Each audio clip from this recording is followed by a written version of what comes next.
दोस्तों, सबसे पहले सब्सक्राइब करें, नोटिफिकेशन बेल दबाएं और सबसे पहले वाली ऑप्शन ऑल करें, जिससे हमारी आने वाली नई वीडियो की नोटिफिकेशन आपको फ़ौरन मिल जाएगी।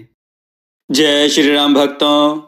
दोस्तों, जब हमने वीडियो में प्रश्न पूछा था कि संत ज्ञानेश्वर जी के पिताजी का और माता का क्या नाम है, तो उसका उत्तर है संत ज्ञानेश्वर जी के पिता का नाम विट्ठल पंत और माता का नाम रुक्मिणी बाई है।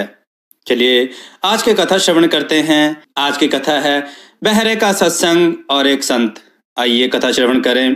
दोस्तों, किसी गांव में सत्संग हुआ करता था, तो वहां पर एक संत के पास बहरा आदमी सत्संग सुनने आता था।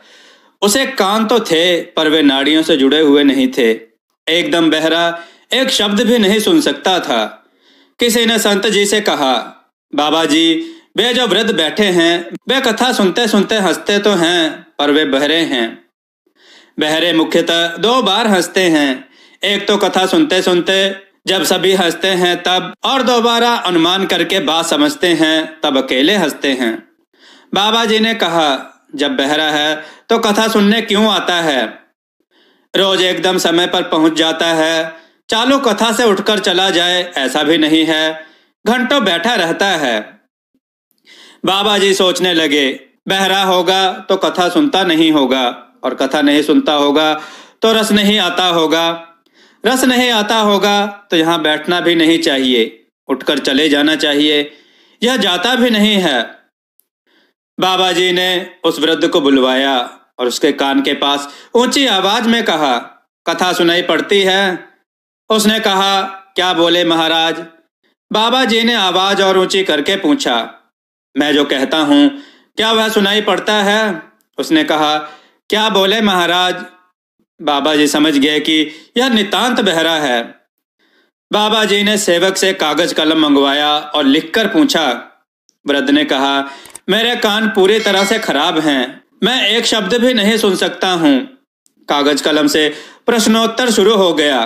फिर तुम सत्संग में क्यों आते हो? बाबा जी, सुन तो नहीं सकता हूँ, लेकिन यह तो समझता हूँ कि ईश्वर प्राप्त महापुरुष जब बोलते हैं तो पहले परमात्मा में डुबकी मारते हैं। संसारी आदमी बोलता है तो उसकी वाणी मन और बुद्धि को छूकर आती है, लेकिन ब्रह्मज्ञानी संत जब बोलते हैं तो उनकी वाणी आत्मा को छूकर आती है।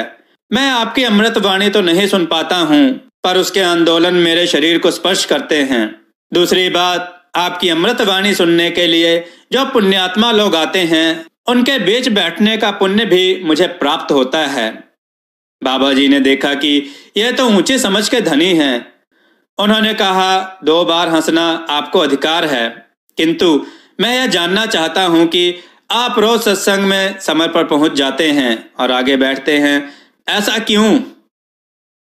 वृद्ध बोला, मैं परिवार में सबसे बड़ा हूं। बड़े जैसा करते हैं वैसा ही छोटे भी करते हैं। मैं सत्संग में आने लगा तो मेरा बड़ा लड़का भी इधर आने लगा। शुरुआत में कभी कभी मैं बहाना बना के उसे ले आता था। मैं उसे ले आया तो वह अपनी पत्नी को यहाँ ले आया, पत्नी बच्चों को ले आई। सारा कुटुंब सत्संग में आने लगा। कुटुंब को संस्कार मिल गए।